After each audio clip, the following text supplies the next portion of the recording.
There she is. The agenda. Okay, Okay. committee is present. So we'll go ahead and call this, it's one after one.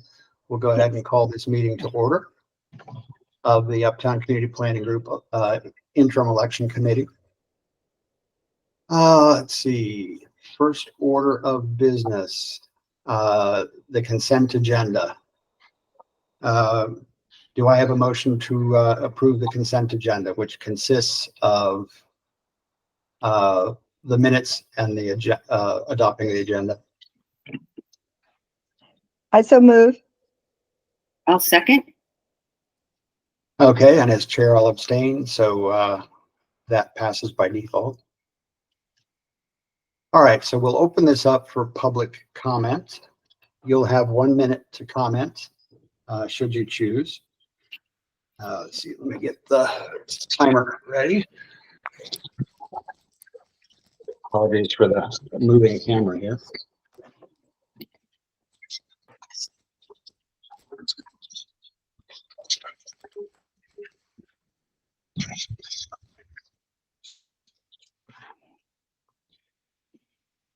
All right.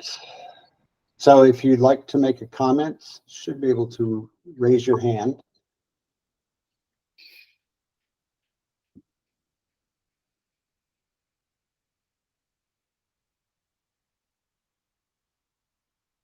And then are you going to give them instructions, Michael? Yeah, if you raise your hand, I'll make you a contributor. You'll have to accept the unmute message that is sent and then unmute yourself on your screen. Okay, I'm not seeing any comment. So I'll move from there to board comment.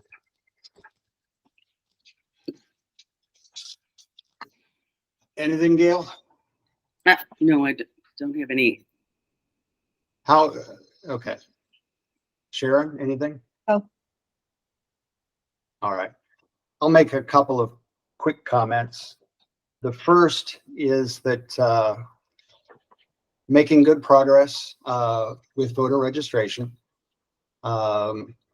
If you haven't registered as a voter, please go to uptowncommunityplanning.org/elections and register. This will simplify your voting process. You'll get your ballot via either email or SMS. Click on that and your ballot will come up and you can vote. Otherwise, we will have at least one in-person election that's on the agenda today. And with that, we'll move on. I do have a comment about voter registration, if I can make it. Go for it. Yeah. Okay, so it is going very well, and it's actually allowing me the time to look at people's address. I'm looking up everybody's address and found at least 5 people who are out of the Uptown area, and so I think that process is going really well.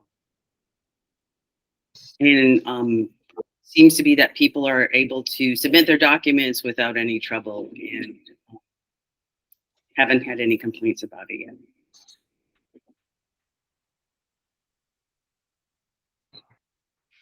Okay, we've passed non-agenda public comment. Lou, just for your information. Community group and elected official reports. Anyone on from one of those organizations? I don't think.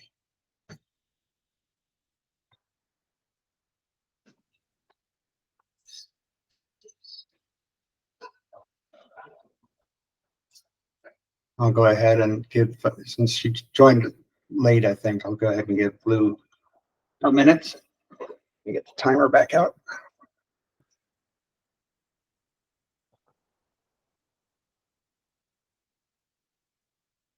All right, Lou, you can join.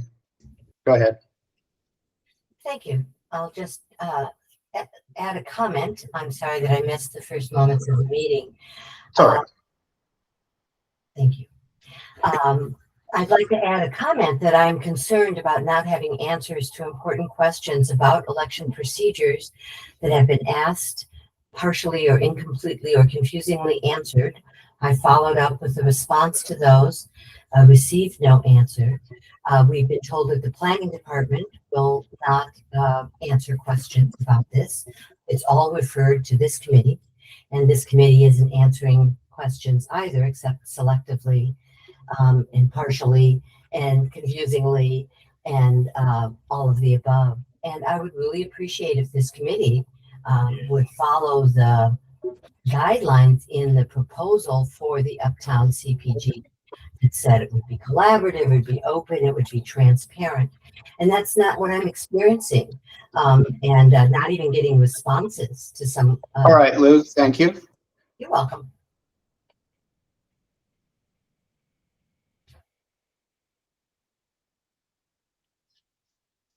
All right. Is there, if you're with a public group and want to make a comment, elected officials, etc., please raise your hand. All right, hearing none. We'll move on to discussion approval of the August 20th meeting location. We have, let me bring something up here. We have gotten approval to use the First Unitarian Universalist Church of San Diego. I think the church with the longest name.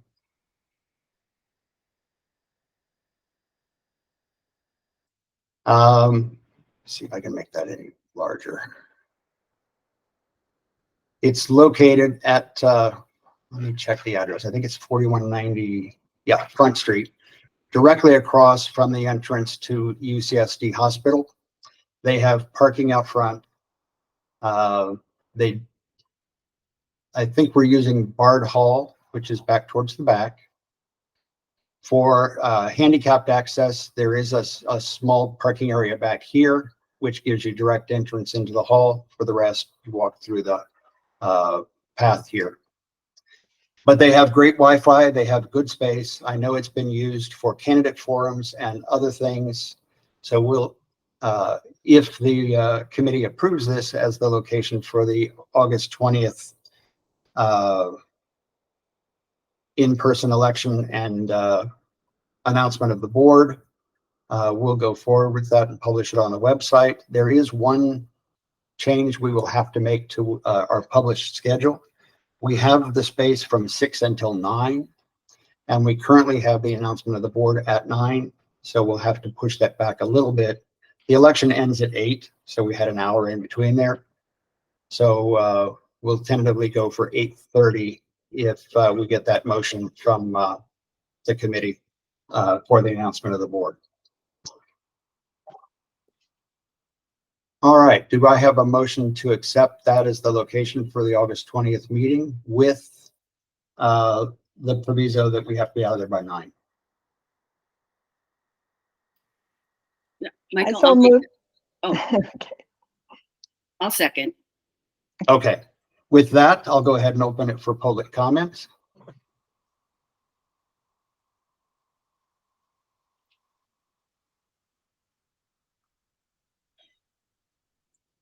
All right, let me set the timer here.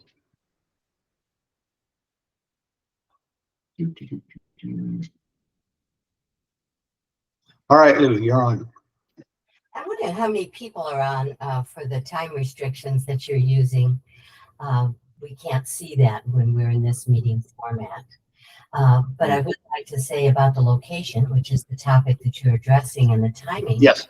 That you're assuming that an election ends at 8 and that all the any hand counting, any hand ballots are completed by 8:30 so that you can announce the final count and the new board members at that time. But that may be optimistic if a lot of people to show up in person. So I'm wondering, how will you address it if more people show up to vote in person than you're anticipating, and therefore it takes more than a half an hour to tally your votes and announce the results and have them, carefully verified. Okay, thank you, Lou. We'll take all the questions and then I'll answer.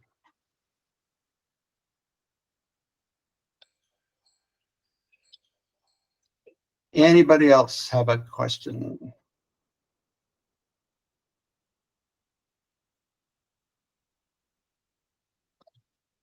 All right, hearing none, I'll just go ahead and answer that question. All of the voting is electronic, even the in-person voting, which means as soon as voting closes, we will have the result. The disclaimer there is that anyone who is still in line at 8 o'clock will be given a chance to vote. Once that is done, we'll be able to announce the results pretty much immediately.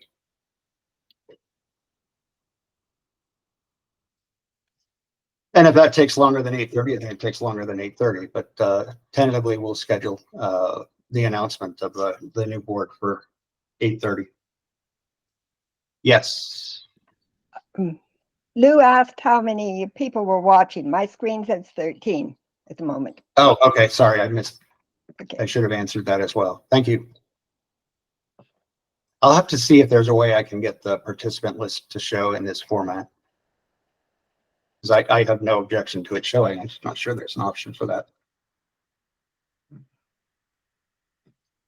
All right.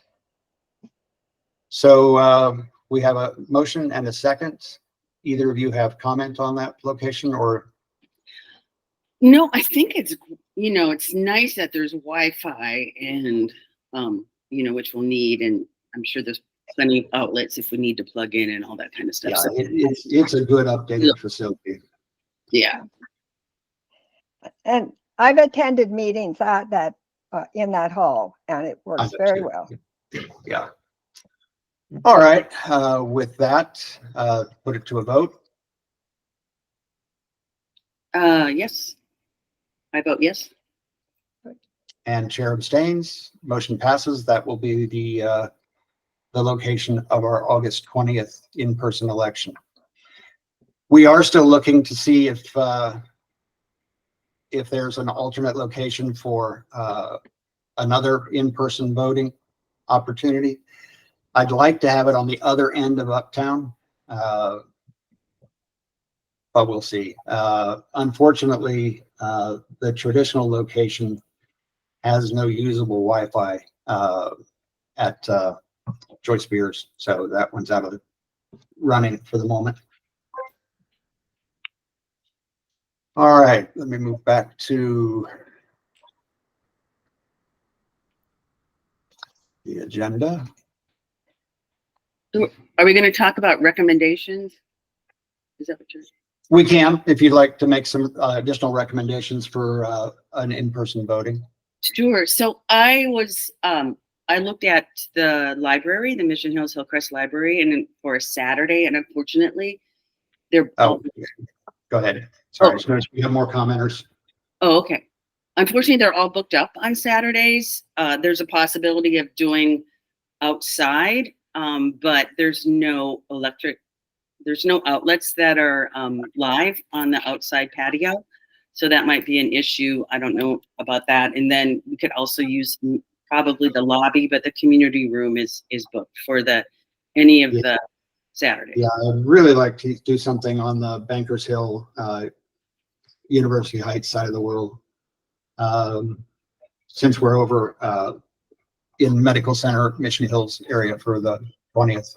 Yeah, I don't know anything in University Heights, but maybe somebody else does. But and then Bankers Hill, I could never get a response from the Bankers Hill community room. Yeah, I got no response from what is it, St. Paul's Cathedral as well. Yeah, I just can't get a response. So yeah, so we'll keep trying. I think it costs in the community room also in Bankers Hill. Yeah, and it brings up a question that I'll bring up when we get to update on candidates, but we'll get there. So I'll take Mary first. Let me unmute you. Sorry, apologies. I didn't notice that your hand was up there. All right. All right, Mary, I think you have to kind of unmute twice if you have any. I have to unmute myself. I just wanted to mention that I go a lot to UCSD Hospital, and as far as I know, you have to pay unless you can find a place in the street, which is very hard. You will have to pay for parking there, either in that little lot or the UCSD thing. So people should be aware of that. Yeah, go ahead. I'll answer Yeah. that. Yeah. And maybe you're going to go on to this, but I'm wondering how the candidate information comes to us before the election, and maybe you'll talk about that. You're about to get answers to both of those. Okay. All right. Thank you. No problem. I'll just go ahead and answer these in flight. My understanding from the church is that as long as you're attending an event there, there's no charge for parking in their lot. And that time of the evening from 6 to 9, it's generally not busy, as I understand it. I'll verify that and publish that information. But yes, I know parking over there is challenging. And secondly, I'm about to show you the candidate list, just to be upfront about it. We will technically publish the final candidate list after application closes on the 20th. But since we had this meeting a few days before, we opted to go ahead and let you see where we are with candidate recruitment. So you'll get that here in a few minutes. All right, so let me get Bob Daniel on. Hang on just a second.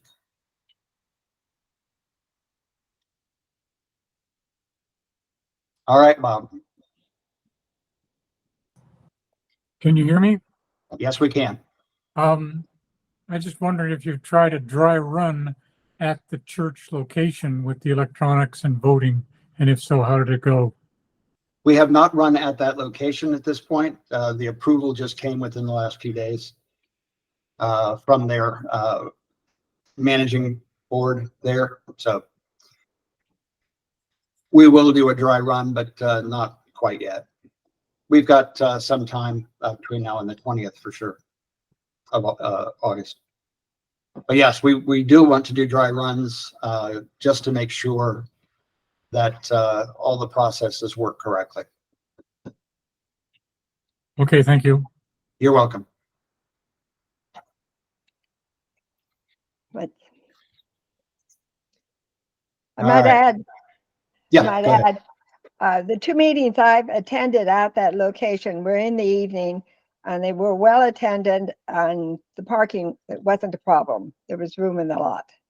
Yeah, Next and to I've had the- an event there as well, and the Wi-Fi and whatnot is top notch, and the sound system if we need it. So I'm not particularly worried about the facilities there. They've recently updated, I think, most of that. Anything from any final comments on that, Gail? Nope, none for me. All right. If we come up with any more locations, we will, of course, have another public meeting to release that information and discuss it. All right. So update on candidate applications. Hang on just a second. Let me switch to this. Share this tab. All right. So what I'm going to show you there is a button on the voting thing that says candidate research. This is the page that will come up there once it's open publicly. So I'll run through quickly what we have and what we don't have. It's important to recognize that this list is not final. There are candidates who have applied who have not yet been fully vetted, so they may or may not be on here. And candidates have, I've given the candidates a view of this page so that they can make corrections to their candidate statements and the like to make sure I typed it in correctly.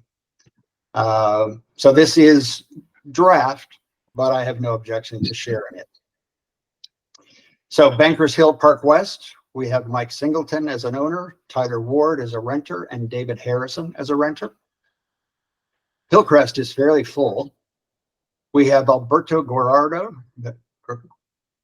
I know I just massacred his name, as a property owner, Kyle Amdahl, Isaac Warner as a renter, Gus Hernandez as a renter, Ben Nichols, as a business owner, Margaret Whitlock as a business owner, Anar Salayev as a nonprofit from Bike SD. Medical Center, we do have a candidate application, but it has not yet been completely vetted. So that will be posted once that's done. In Middletown, Adrian Kwiatkowski has applied. In Mission Hills, Mike Calloway as a renter, Joe Mack as an owner, and Wesley Morgan as an owner. And in University Heights, Benny Cartwright as a renter and Zach Farrell as a renter. So those are the candidates we have so far. You'll note that some are competitive, meaning there's more than one person that's applied for the same seat. There are others that are not competitive, meaning there is only one candidate. And there are some seats for which we don't have a candidate, mostly the business seats. And we don't have yet a renter from Middletown or I think the candidate that applied is a renter. So we don't have an owner from Medical Center yet. All right, so I'll switch back and see if they're up. Oh, yes, we have Are you questions. public comment or board comment first? This is only an information item, so public comment first, then board. Okay.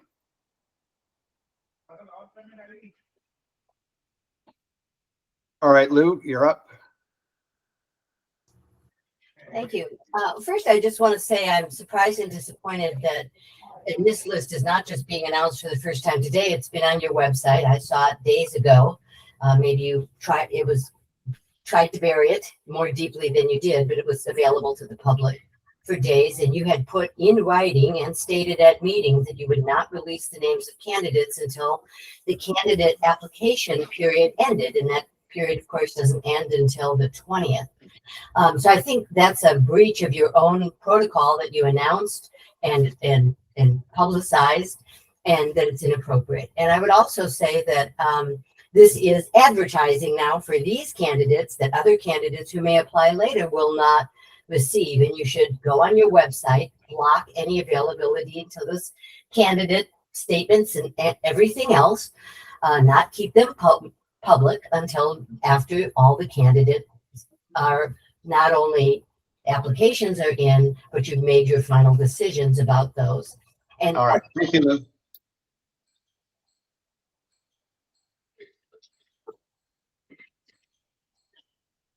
Anyone else have a comment?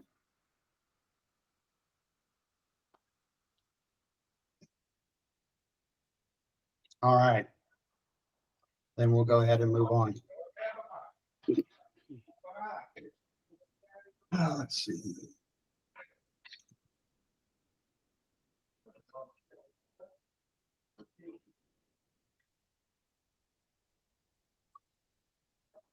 All right, nothing was pulled from the consent agenda. I have a comment. But yes, I'll board comment. On candidates. So I think one of the reasons is so many people had asked about, they didn't know if they wanted to apply or not. And so I believe this will open that up. I am surprised that some people from the old planning group have not applied. Maybe they're still thinking about it. But the other thing I wanted to say is that we have done a great effort about getting the word out. And we've had numerous in papers, announcements for candidates, announcements for voters. And also Sharon and her husband went around and put a lot of posters around the neighborhoods. So I think, we've done as much as we really can to get the word out. I have attended more meetings with flyers than I can count. And we've made a great effort to get the word out for both candidates and voters. Okay. And just to be clear, the operating procedures say that we should release the candidate list no later than 14 days before the opening of elections. So we're perfectly okay if we choose to release it. It is not available directly from the link in the website. If you poke around, you can probably find it. Sounds like you did. But it's not a top secret. I mean, these are the people who have applied to date. Anything, Sharon? I'd like to add that when someone's running for the council seat for this district, the city does not keep it a secret until after the deadline for applying. Really, when you think about it, there's no reason for us to keep it a secret either. Yeah, the more these people People get, have been asking. I'd like to also point out that in previous meetings, people did ask about it, wanted more information. And I think it's important to let people know where we have vacancy, where people aren't even running for a seat. And that's important for people to know at this point, not waiting until after. So thank you. all right. Thank you, Sharon. Thank you, Gail. Let me check here. All right.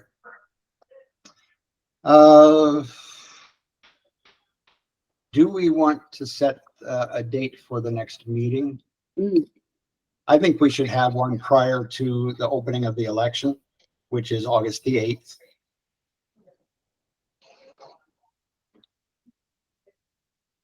And also, if we come up with a second seat. I mentioned that I'm not entirely convinced that we have a need for a second in-person election, given the number of competitive versus uncompetitive seats. But if we get more candidates and we get more competitive seats, we may go ahead and do that. But we'll keep looking for a location. Yeah. I'll point out that before a pandemic, there was only one voting day. That was they handled 600, even 1,000 people in that one short period of time.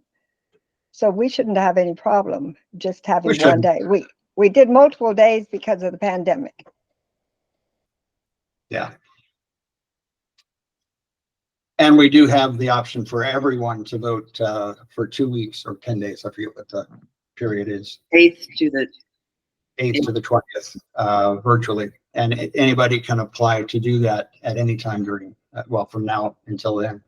Yeah, the registration process is so easy. The hesitancy people have before, I don't know. I think it's going really well. So. Yeah, and we've gotten a lot of interest, I think, from other groups. I think the chair of the downtown planning group may work with us on election days to learn more about how this works for them. Because they have a similar structure with districts within their area and seats for individual districts. Right. All right. That's the end of our agenda. Do I have a motion to adjourn? Oh, did we want to? Wait. Oh, did we want to set a date? Sorry, my bad. I didn't finish that. No, Bob Daniels has his hand raised. Oh, okay. And Lou. Yeah. All right, Bob, you're up. Yeah, I don't know if Lou's Just still real up. quickly, approximately how many voters have applied for registration? We are approaching 100. So. Yeah, I expect that to pick up as we close in on the election and the candidates are getting their friends to register. So I'm not surprised that it started off slowly. Anything else, Bob? No. No, thank you. That was it. All right.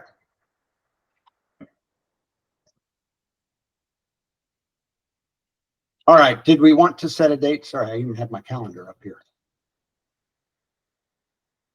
Was there any other hands raised?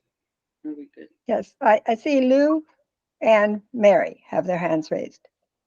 Yeah, Lou had already commented on this topic, so Mary Ann.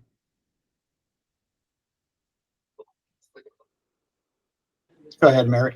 Yes, I'm surprised to hear about this registration, that as members of the community, we need to register to vote in the community. And I would guess that, I'm trying to pay attention, and I thought I was paying attention to what's going on here, but I was not aware of that.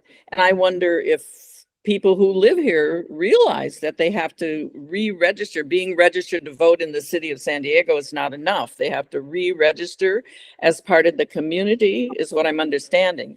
And I'm Yeah. somewhere on your website is the information about that. It is, yes. Okay, but I have a feeling most people are not aware that they have to do that. So, Yeah, we've done quite a bit of outreach on that, but we're not going to reach everyone. right. Trying to get the city to use their distribution list to send that out. They've had some issues with Yeah. their mailing system. But we have put it out to every list that, or offered the information to as many organizations as we can, Right. including uptown planners to distribute. Yeah. Okay, well- It's not the same as, just to be clear, it's not the same as a California certified election. This is No, a right, private right. organization. So, Right. Well, it is. and go ahead. I said it makes me think that I'm going to put a notification. I live in a condo with 200 units, and I'm going to put a notification on the boards down there about the fact that they need to register to vote in this election. So, I mean, is that okay to do that? Please do. And if you want to send an email to contact@uptowncommunityplanners.org, we'll send you a flyer. Yeah. Okay. All right. Thanks. No, that would be, I think that's one of the things that we really tried to do is I've reached out to as many HOAs that I could, especially of these big buildings where we could get a flyer posted. Right. University Heights had it in their newspaper. The LGBTQ newspaper had a big flyer in their newspaper. I did not hear back from Presidio Sentinel about putting it there. So. I thought I was paying attention. Pardon? Yeah, I mean, it's hard to get the word out for something like this. Most people don't know this whole process even exists. So it's a challenge that the new board will have to take on over time. Okay, thank you. Thank you. All right. Do you want to do it another Wednesday on the 7th, right before? 7th. Yeah, that works for me. 1 to 2:30 again. That works for me.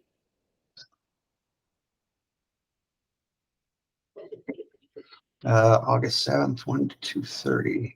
Works. So same bat time, same bat channel on that date. We'll post that on the website, and then we'll put the agenda out ahead of time once we know if we have a second election site and more detailed instructions on how to vote and that kind of stuff. All right. Now, with that, we're at the end of the agenda. So I have a motion to adjourn. I'll make a motion to adjourn at, what time is it? 1:34. 1:34. I second it.